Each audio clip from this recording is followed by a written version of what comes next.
AP EAMCET బైపీసీలో web కౌన్సిలింగ్కి ఎవరైతే రిజిస్టర్ చేసుకుంటున్నారో వాళ్ళకు వెబ్ కౌన్సిలింగ్ అప్పుడు కావాల్సిన డాక్యుమెంట్ లిస్టు ముందుగా AP EAMCET rank card PDF ఫార్మేట్లో 500 కేబీలో స్కాన్ చేసి ఉంచుకోండి.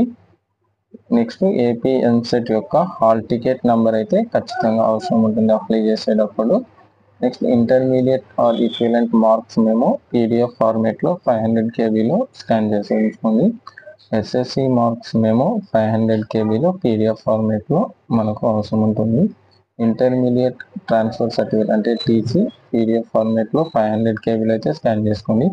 స్టడీ సర్టిఫికేట్ 6th క్లాస్ నుంచి ఇంటర్మీడియట్ వరకు 500 కేబీలో పీడిఎఫ్ ఫార్మేట్లో, ఎవరైతే ఈడబ్ల్యూఎస్ వాళ్ళు ఉన్నారో వాళ్ళు ఈడబ్ల్యూఎస్ సర్టిఫికేట్ పీడిఎఫ్ ఫార్మేట్లో 500 కేబీలో ఉండాలి.